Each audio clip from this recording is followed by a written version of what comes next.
Hey, what's going on, guys? This is Youthman. We are in Wisconsin and Illinois doing home theater tours. We're doing 13 in a period of only 4 days. And today I'm in literally the most incredible, it's not even a home theater. This legit is a home cinema. And so this is my friend Steve. Steve is going to give us a tour of this incredible home cinema. So Steve, I'm going to turn it over to you, man.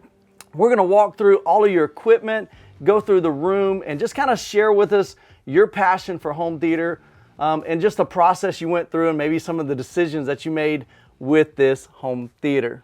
Yeah, well, I started home theater probably back in 1990 when I was about 21 years old, and I just loved it ever since. So I built my first theater in 2004, and then this is my second theater, and I built this about 5.5 years ago now. So I built this entire theater myself. Wow. And so as we go through this, Steve is going to kind of show us some of the things that he did, some of the design decisions that he made.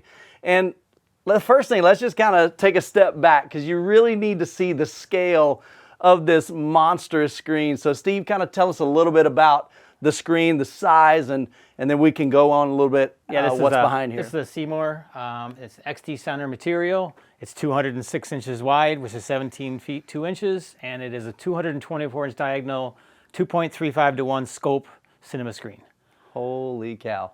And it's massive. We had a chance to do some great demos in this theater room.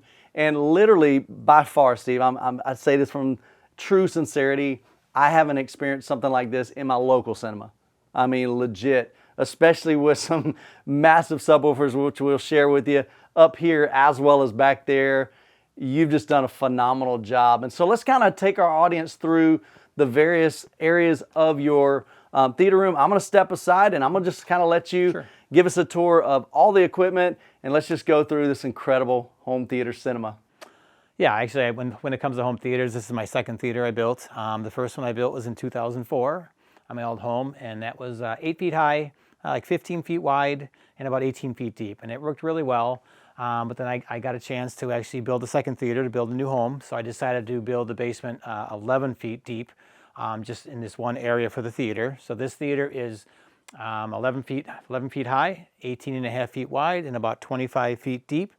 And I think it really encapsulates a better kind of a cinema feel instead of a home theater feel for that. So yeah, when it comes to the screen size, it's a Seymour XD center material. I decided to go with as large of a screen as I could. I did have a 15-foot wide screen, but of course, in this business, we always want to go bigger, better.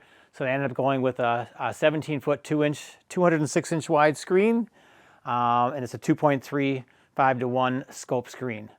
Yeah, so then when it comes to, when you have a lot of bass in your room, you want to definitely do bass traps. And what bass traps basically do is they just keep that bass from going shaking the room too much. So basically what I did was I put bass traps, I make it out of insulation, and you make the bass traps, it'll catch some of the sound. Then there's also a big bass trap. It goes all the way up to the ceiling. There's actually, it's full of insulation all the way up to the ceiling on both sides to catch the bass in there.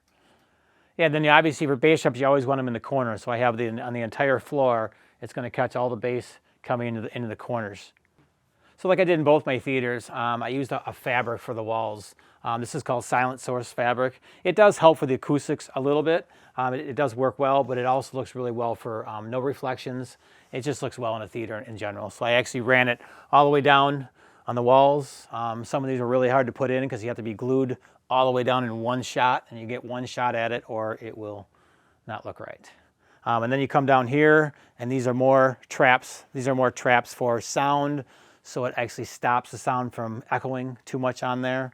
Mark Seaton, which is the Seaton speakers, he actually helped me with where to put them. So when it comes to the seating, I have enough seats for 12 people actually. There's 2 in the back that are just for excess, but then we do have 5 seats in the front, 5 in the second row. I did get the microfiber seats. I love microfiber. It's easy to clean. It's not cold. It's not warm. It's a really good fit for everything there. And then also in the second row, I did this from my first theater to my second theater. Is I figured you need more room, so I did 7 feet on the second row. So then you can actually have your feet extended and reclined, and somebody can still go right by you without having to disturb you. It works really well that way. So when it comes to the speaker system, I have a 7.4.4 system. What that means is 7 channel surrounds. It means four subs, and they have 4 height channels. My main speakers are the Seaton Catalyst 12Cs. My surrounds are the Power Sound Audio MT-110SRs. And then there's 4 height channels, which are the same MT-110SRs. For my subs, I have the Power Sound Audio T-18s. These are they're 18-inch woofers. There's 3 of them in each base, and they're powered by their own amplifier. And then we also have JTR Captivator RS2s. I have dual ones that also. Okay, so basically I have 2 projectors. The first one is an BenQ LK970. It's a 1-chip DLP, which is a digital light processing projector. I use that one basically for TV shows, and I play video games on it. It's a really good projector for that. Okay, then the Christie projector, I actually have it behind this wall. There's a little bit of fan noise, so it's actually a lot easier to just have it like that.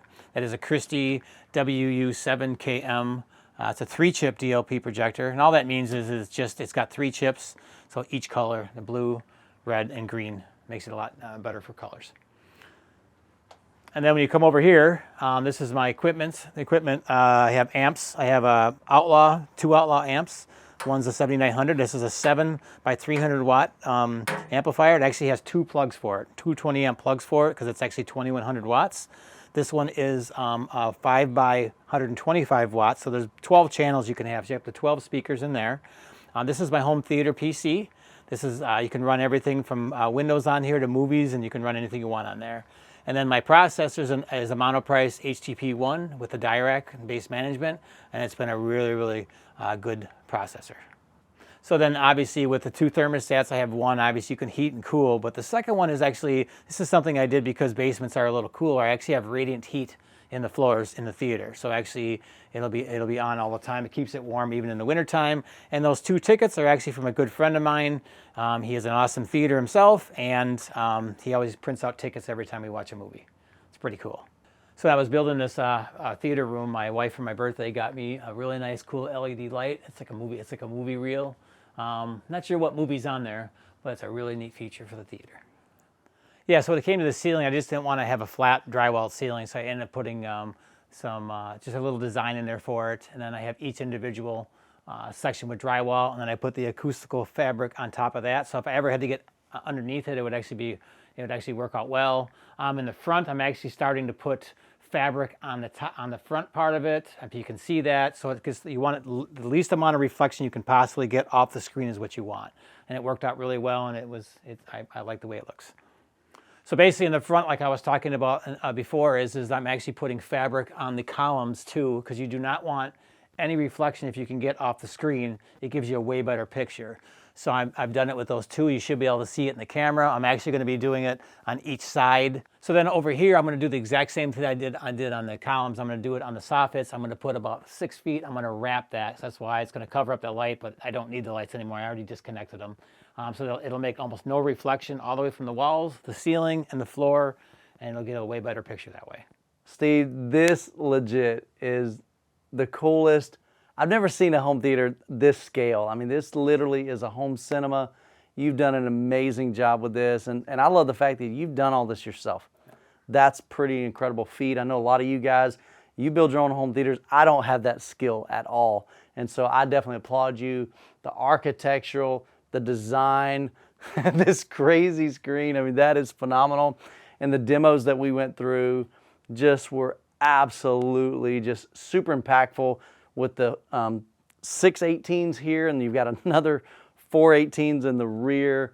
Easily pressurized, this massive room. The Seaton speakers, that was the first time that I'd heard Seaton speakers. I've heard one of their subwoofers, and that was impressive, but man, the dialogue, the detail, clarity. They're very warm. They're very warm speakers. Oh, it's beautiful. We watched a lot of different demos, a lot of different content from movies and music, and like I said before, this literally exceeds anything that I've experienced, even in my local home cinema. So Steve, thanks so much. Guys, we're gonna do several more of these. We've got 13 home theater tours that we're doing in 4 days. And so make sure you subscribe to the channel. Check out all the videos. I've got a playlist here of all of those videos. And as always, you guys be blessed, and we'll catch you in the next video.